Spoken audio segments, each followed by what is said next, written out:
Hi, I'm Dave Stocks and I'm a vocational specialist for Thriving to Work. Um, I have a lot of pastimes. I'm a keen photographer, I'm a keen walker, I walk our dog, I love animals, I walk our dog with my wife every day. A keen tennis player, a photographer, absolutely sort of obsessed with photography, and artist and a writer. So I've had loads of interests outside of work. My story started when I was admitted to hospital in the middle of the night about 10 years ago. My fellow patients said, "Hi Dave, do you want a cup of tea?" Now that cup of tea was a life raft to me at that time. I was lost and alone. I didn't know where I was. I didn't know what was happening to me, and it meant the world to me, that cup of tea.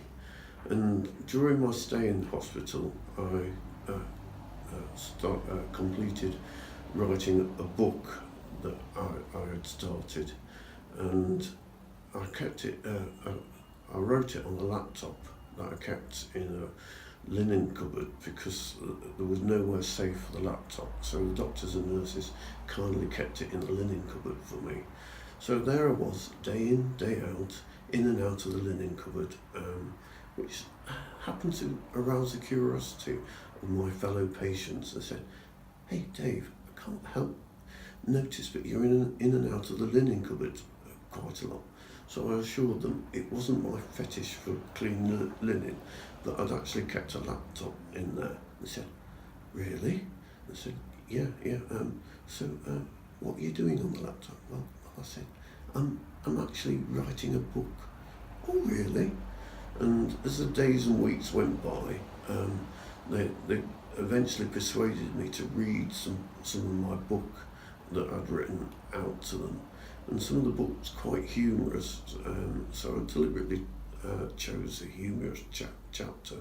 And there was nothing more rewarding than having a ward full of depressed patients laughing at something I'd written, and that meant the world to me.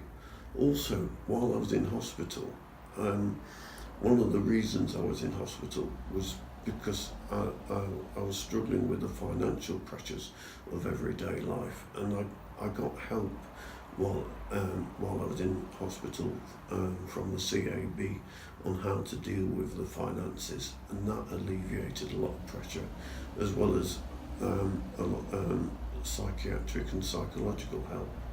And my completion of the stay in hospital coincided with the completion of my book. And when I left hospital, I sent the book off to a publisher, and I was amazed to get a publishing contract by return post. And this meant the world to me. It lifted my spirits. It made me feel that I was actually achieving something. And following that, I went on to have a successful book launch in Nottingham Waterstones, and a full-page article in the Nottingham Evening Post. And because of that, because of people that had helped me, I wanted to give something back. So I started volunteering for Rethink. Rethink were at the time campaigning for mental health at party conferences.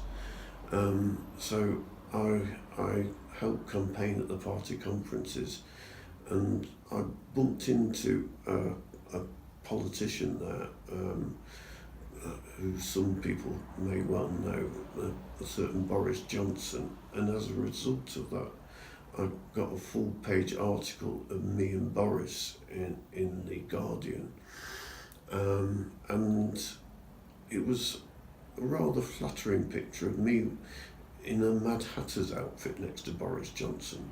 However, I do promise I gave him his outfit back afterwards. Now, following from that, I heard about a leadership program that Radar was doing. Now, some people may not think mental health is a disability, but it's just as disabling as any physical disability. And at that time, I didn't realise mental health was a disability. Now, Radar was a disability organisation, and I was told that I could apply for it, and I got a place on the leadership program, and there was a lot of fantastic workshops and disabled coaches, that it wasn't what I learned from them so much as from my other peers, other people with different disabilities or similar disabilities. We all shared something in common.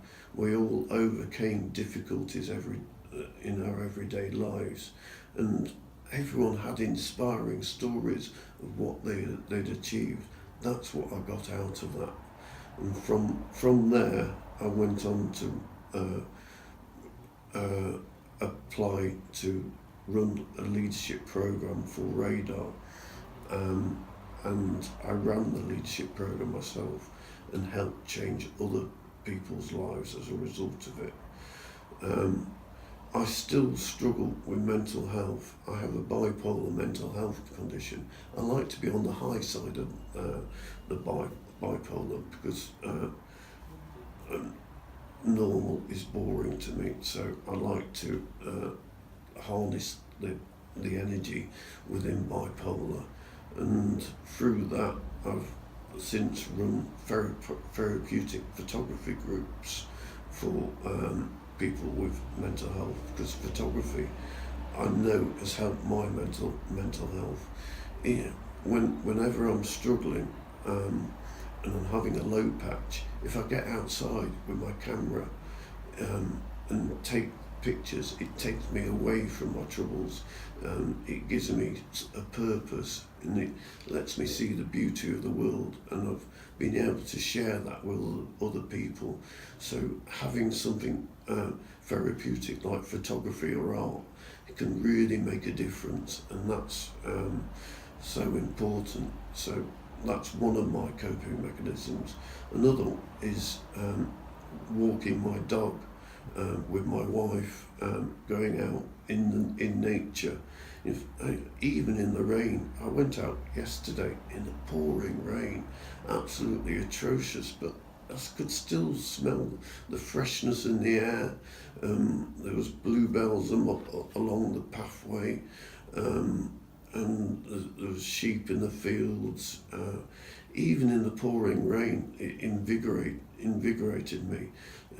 So yeah, one of the things I've found is sometimes when you least feel like doing something, least feel like going out, it can sometimes be the best thing to do.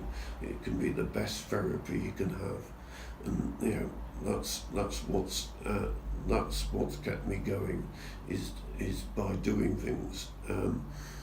Sometimes I turn to writing, sometimes it's art, sometimes it's photography.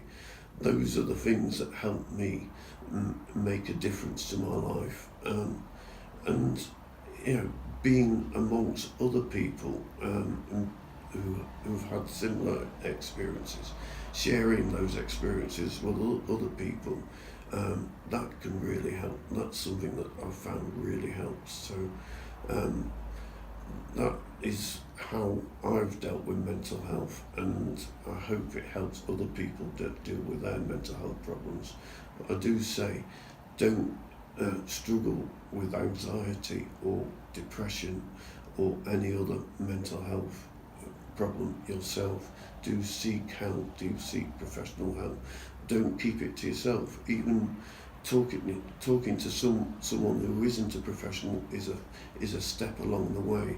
Talk to your friends, talk to your families. Don't keep it to yourself. By sharing what's going on inside, it eases the burden and it helps you.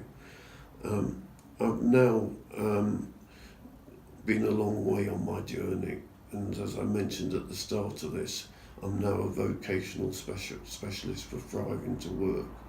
I now help people with health problems and mental health problems find fulfilling work, because one thing that I have found is most people with a mental health problem actually want to work, and it gives people a purpose in life. It also gives you the financial security, and it also gives you a social connection with other people.